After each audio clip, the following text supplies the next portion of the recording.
Hello and welcome to part 6 of Sunbeam Alpine Tiger recreation. Front hubs. Okay, we've got a few problems with the hubs, what we need to sort out. I'm just going to show you now on where we are with these. So as if you can see, the stubs are quite worn on here. There's an actual lip.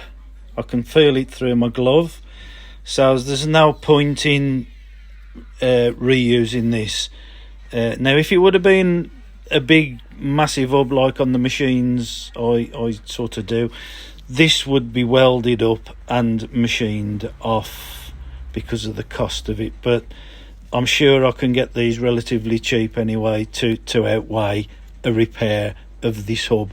So this will go in the scrap bin or on the top shelf as most of the stuff goes. So that's quite wore. So we're gonna order new bearings and some new hub seals. Now also we found out while looking at this one, it's been quite mullered. So that would have been a wheel bearing fail sometime in its life, and it's collapsed and damaged this outer protection flange. Now this is pressed into the hub. There again, it's probably easier for me to get a hub rather than mess about with that. So that'll go on the top shelf. So we'll get a new hub and a stub. New, it's probably going to be a good second-hand one. This one also is worn. Now you could polish it up and you could use a bearing lock fluid liquid on it, but in this case no, I'm going to replace this one as well because that's how I am. I'm quite fussy. Now these are going down to the shop blasters and powder coats. I'm going to have these powder coaters, however they've been slightly modified. Now I would suggest they've done that to clear the actual track rod end because it's quite very close to the wheel. So I shall clean that up, straighten it out, make it look a bit more presentable. So this will come back nicely done then from the powder coaters. So that's what we're up against with the hubs at the moment. So I'm just going to leave that there now and see what else happens. So I was coming away from the hubs for a bit. We've had the old plasma cutter out because obviously we've got clutch positioning issues because the guy who did this used the actual clutch hole to put the steering column in. So as I've brought a rally clutch pedal assembly, short piece. So what we've actually done, you can just see that there, we've just made it so as it fits into the bulkhead. It's a bit of cleaning up off the powder coating. I can actually just about get the slide cylinder out either side of where the steering rack is, steering column. So I shall tack it up first and then we'll see how we're doing with position. But it's the only way I can do it. The clutch pedal's quite good looking from the inside, so we'll leave it there for now. So we've been having a few ball scratching moments. It looks worse than it is actually, because the guy who previously done this used the brake cylinder, master cylinder hole to locate the steering column. His bracket Heath Robinson thing, I'm not happy with that. I've cut most of it off. I've got to get all this out here. What we've done, we used the rally spec brake. We've done a few modifications to it. I should be welding the nuts to the back of here, so this will be easy to replace if ever later on in its life. I can fully weld this into here now, and we can make a column piece of plate with a hole in for the column, allowing about 3mm, 1/8 inch all the way around. And I've got to make a better mount. Now, on the inside, there's the one where it's near the steering wheel, which is under the dashboard, and then there's nothing. So I think I'm going to put another one, which is nearer to the inside of the bulkhead, which will be a clamp with 2 bolts, so that will clamp it tight there. And then I found some nice tube to fit the column, perfect fit. So I'm going to fabricate some sort of a holding bracket from here, probably with a gusset and a side gusset as well. So that'll keep everything nice and tight in there. As you can see, we've got clearance from the master cylinder. There, I'm going to use some 45-degree fittings and possibly a 90-degree fitting for the brakes. So we're going to use a remote, a reservoir pot, which I'll bring up the side of the brake master cylinder. Sorry, this is the clutch. Yes, it's the clutch. Oh God, old age. Talk about old age. So yeah, this is the clutch. So we've got some good travel on the pedal, which I'll show you later on how we're going to adapt the original pedal into this rally spec clutch. So as everything's looking hunky-dory, we've made a saddle, which is an extra saddle on the inside underneath. This is absolutely fantastic. It now holds the steering rod extremely firm. Still a little bit of a flex in it, so I'm going to still continue with another one here somewhere, which then that will be satisfactory. So as we'll go about now fitting the brake pedal assembly in and see how that looks when finished. So we made a plate for the steering column here, which is 3mm thick, so this will be fully welded in. We've also removed the brake master cylinder, which is only a single port to the front and the rear. I'm looking for a twin port, or tandem as they call it, so as I can put the rears separately to the front, just in case there's any problems further on down the line. Who knows, but it's just a bit of a safety thing, to be quite honest with you. So what I'm going to do with this now, I'm going to make a cardboard template, and then we're going to clean this up, and then we're going to form that and then fully weld all this then. So as that then's fine, we've got the steering column secured with a saddle on the inside. I'm going to make something here. I haven't decided yet, I'm still thinking about that, but as it's going so far, it doesn't seem too bad. Okay, we've sorted that out now. Everything's done, all fully welded up. As you can see, the clutch master cylinder will have 45 on there, 2 remote pot, and 90 on there, straight to the clutch. Still got to do this, sort this out, and we still got to work out how we're going to do this. We've left about an 1/8, 2 to 3mm all the way around there, so as the column can be pulled out in future. So working out clutch height, I've actually put my shoe in there. The clutch is a little bit lower. It's very hard to see because I've got lights everywhere, but I think it's all about driver preference on that. I need it to come a bit lower just to get a bit more leverage on the clutch. However, if I decide to change it later on, I can always fit a servo clutch. So I am actually happy with that.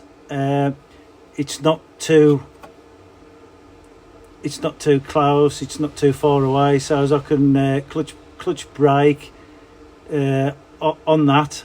So as to me, that's fine. I should get plenty of leverage on there. It's not an extra heavy duty clutch, but I think that will be okay. But like I say, I can adjust it There's the saddle what we fitted under the column, so that's another extra support. So it's just all down now to this steering column fixture. We'll see how that goes. Been doing some serious thinking, sleepless nights, a couple of, and I've come up with a good idea. Cut the shaft off, you may think. That's bad. No. Right then, we've come up with, we're going to use a sleeve. We're going to put some M6 quarter fine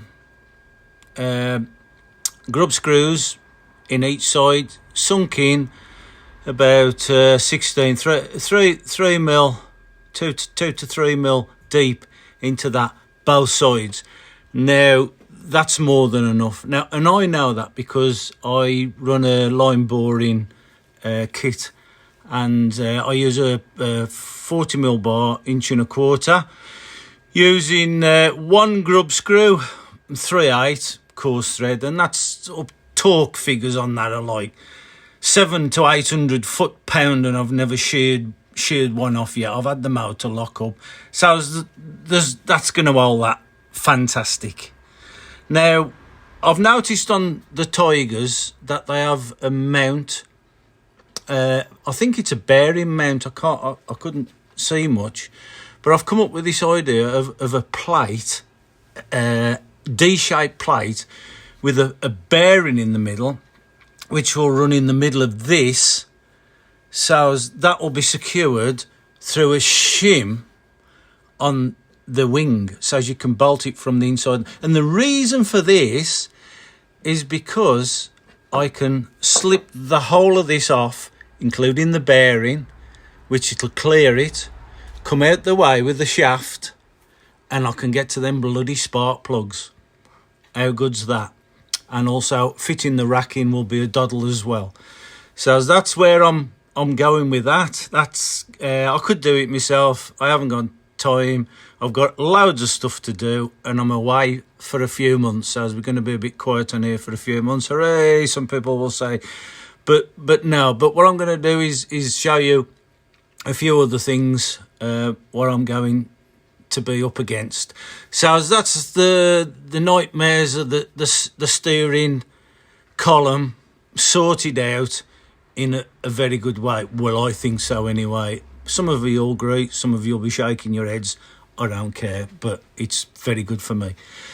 So we're cleaning up all this as well. Now, also we've opened up the front of the car because we're getting a deep core radiator made.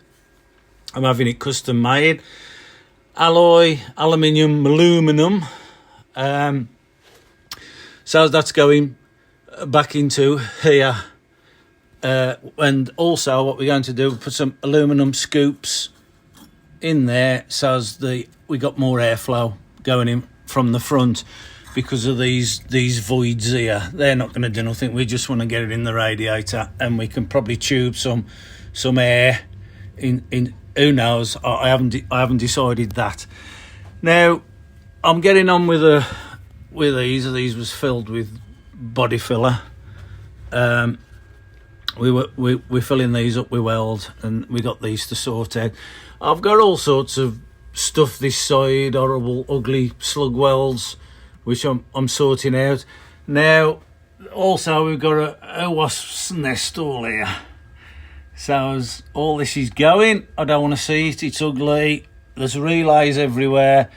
So as we're going into here using a top plate. There'll be more about that in episodes to come.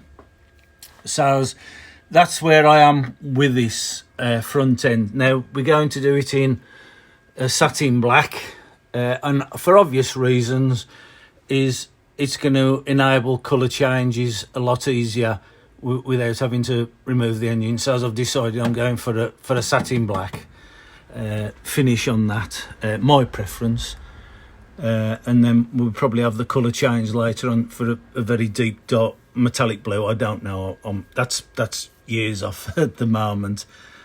So that's where I am with all this. Then we've took the strengtheners out. Then we're going to the powder coaters, and if you can see, I don't know whether this is an original factory weld on here, but it's pathetic. So I'm redoing those, and then I've got to get rid of all this. So I'm going to put few of these tabs I've been removing.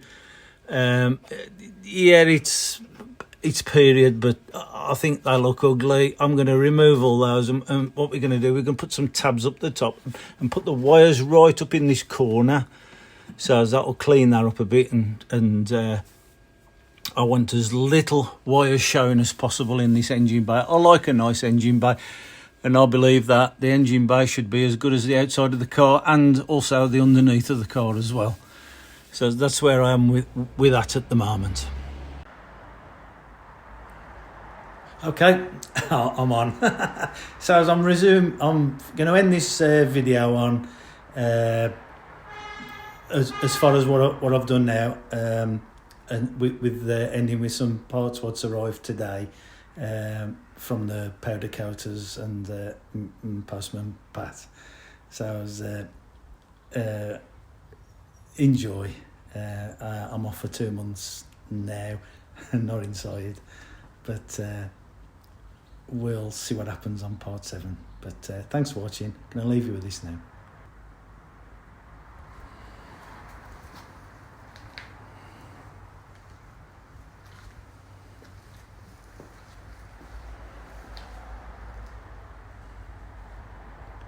Fair bit to go at there.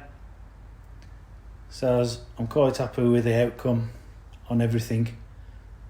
So there's a few more bits on order, bush sets, hubs. So I'm going to leave that now, and thank you for watching. Please subscribe, and hopefully we can get on to part 7. Thank you. Bye.